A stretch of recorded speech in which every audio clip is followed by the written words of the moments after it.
Hello दोस्तों, मेरा नाम अंकिता है। मैं पहाड़ों की रहने वाली हूँ। वैसे तो पहाड़ों पर हमेशा सर्दी रहती है और आजकल सर्दियों के दिन थे। मैं अपने मायके गई हुई थी। मेरे भैया भाभी के साथ ससुराल गई थी। घर पर में मैं मम्मी और पापा जी ही थे। उस दिन ठंड बहुत थी। मेरा दिल कर रहा था कि आज कोई मेरी अच्छे से खुदाई कर दे जिससे मैं मजा ले सकूं। मैं दिल ही दिल में सोच रही थी कि कोई आए और मेरी खुदाई करे। अचानक दरवाजे की घंटी बजी। मैंने दरवाजा खोला तो सामने 4 आदमी खड़े थे। एकदम तंदुरुस्त और चौड़ी छाती। या फिर पापा की आवाज आई। मेरे जिगरी यारों, आज कैसे रास्ता भूल गए। वो भी हंसते हुए अंदर आए और पापा को मिलने लगे। पापा ने बताया कि हम सब आर्मी में इकट्ठे ही थी। एक राठौर पंकज, दूसरे शर्मा अंकल, तीसरे और चौथी राणा अंकल। सभी और सभी ने मुझे गले से लगाया। गले से क्या लगाया, सब ने अपनी छाती से मेरी ठाकुरों को दबाया। समझ गए कि यह सब ठरकी है। अगर किसी को भी लाइन दूंगी तो आ जाएगा। मैं खुश हो गई। एक औजार मांग रही थी और कहाँ 4 मिल गए। पापा उनके साथ अंदर बैठे थे और मैं चाय लेकर गई। जैसे ही मैं चाय रखने के लिए झुकी तो साथ ही बैठे अंकल की नज़र मेरे पहाड़ों पर पड़ी और देखने लगे। मैं भी मजा ले रही थी। मैं वही बैठ गई। अंकल मेरी कमर पर हाथ फेरते हुए कहा, अंकिता बेटी तुम बताओ क्या करती हो। बताने लगी। साथ ही राठौड़ अंकल मेरे पीठ पर हाथ चलाते रहे और फिर बातों बातों में उनका हाथ मेरी कमर से होता हुआ मेरे तक पहुंच गया। ये बात बाकी फौजियों ने नोट कर ली थी। पापा की मम्मी की आवाज आई तो मैं बाहर चली गई और फिर कुछ खाने के लिए लेकर आई थी तो उन चारों का ध्यान मेरे की तरफ था और मैं भी उनके थैले में हलचल देख रही थी। फिर मैं राठौड़ अंकल के पास ही बैठ गई ताकि वह भी मेरे दिल की बात समझ सके। मगर वही क्या, उनके सारे दोस्त मेरे दिल की बात समझ गई। वह सारे मेरे गहरे गले में से देख रहे मेरे ठाकुर पहाड़ और मेरी मस्त मस्त जवानी को कैसे निगाहों से देख रही थी और राठौड़ा अंकल की तो नजर नहीं हटा रही थी। उनके खाना बनाने के लिए मैं रास्ते में आ गई। सबने खाना खा लिया। फिर मैंने और मम्मी ने भी खाना खाया। मम्मी ने तो नींद की गोली खाकर सो गई। मुझे नींद आने वाली थी, पर मैं बिना खुदाई के बिना मजे के कैसे सो जाऊं। ऐसा कैसे हो सकता है। मैं ऊपर के कमरे में चली गई। वहां पर ड्रिंक का दौर चल रहा था। मुझे देखकर बाबा ने तो मुझे नीचे जाने के लिए बोला। अंकल ने मेरा हाथ पकड़कर मुझे अपने साथ सटाकर बिठाया। अरे यार, बच्चे को हमारे पास बैठने दे। हम ही तो हैं। पर सारे अंकल मुझे फौज की बातें सुनाने लगे। फिर वह सभी पीते रहे। मगर वह सभी पापा को बड़े बड़े क्लास में ड्रिंक दे रहे थे और खुद छोटे छोटे ले रही थी। मैं समझ ले कि वह चारों पापा को जल्दी लोड करने के लिए चक्कर में है।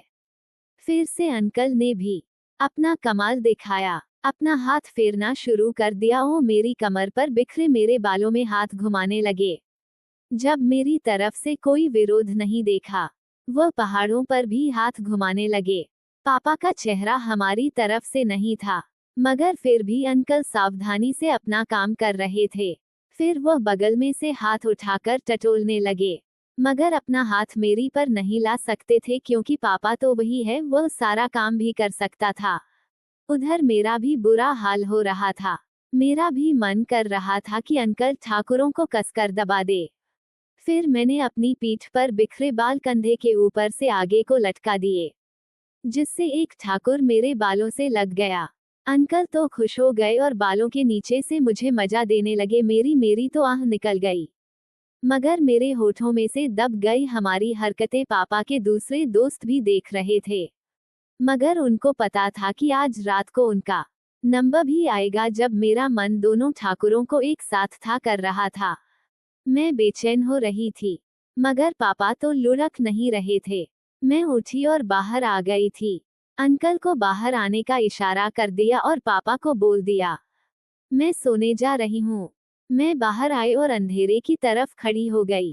थोड़ी देर में ही अंकल भी फोन पर बात करने के लिए बहाने से बाहर आ गए। मैंने उनको धीमी आवाज दी। वह मेरी तरफ आ गए और आते ही मुझको अपनी बाहों में भर लिया और मेरे जोर जोर से दबाने लगे। फिर बड़े बड़े ठाकुरों को अपने हाथों में लेकर खेलने लगी। मैं भी उनके बेटे के साथ खेलने लगी। पापा ने अंकल को कहा, जल्दी आजा, खा, बात कर रहा है। अंकल चले गए। मुझे लगा अंकल फिर आएंगे, मगर थोड़ी देर में ही दूसरे अंकल बाहर आ गए। आते ही वह भी मुझ पर टूट पड़े और वही सब करने लगी थी। अंकल ने उन्हें बताया होगा मैं उनके साथ खेलना चाहती हूँ। शर्मा अंकल की आवाज आए और वह बोले, मेरी बारी आ गई। फिर आना अंकल चले गए और शर्मा अंकल मेरे साथ खेलने लगे। मुझे मजा आ रहा था। मैं जानती थी कि सारे फौजी मेरे साथ क्रिकेट का खेल खेलने के लिए बेताब है, और मैं भी तो इसी का इंतजार कर रही थी कि कब मेरे पापा जल्दी से सो जाए के और मैं सारे अंकल के साथ क्रिकेट का मजा लूं। वही हुआ। किसी अंकल ने पापा को आखिरकार गुटका लिया और सारे के सारे मेरे पास दौड़े आए। सब मेरे साथ चलने के लिए उतावले हो रहे थे। सारे कमरे में चले गए। तुम चाहती हो माँ? मैं तो बहुत ही बेताब थी। उन्होंने कहा, तुम ही बताओ सबसे पहले किसके साथ खेलोगी? मैंने कहा, मैं राठौड़ के साथ खेलूंगी। राठौड़ का हथियार बहुत बड़ा था। मैं डर भी रही थी और अंदर ही अंदर खुश भी हो रही थी, और इस तरह मैंने सभी के साथ क्रिकेट खेला। सभी ने बहुत ही अच्छी परफॉर्मेंस दी। मुझे मजा ही मजा दिया। कोई आगे से आया, कोई पीछे से आया, किसी ने किया, किसी ने की। आज तो मैं 3-3 पारियां खेलकर बुरी तरह से थक गई थी। लेकिन आज रात की हमेशा याद रहेगी। जितना मजा आज आया उतना कभी नहीं आया।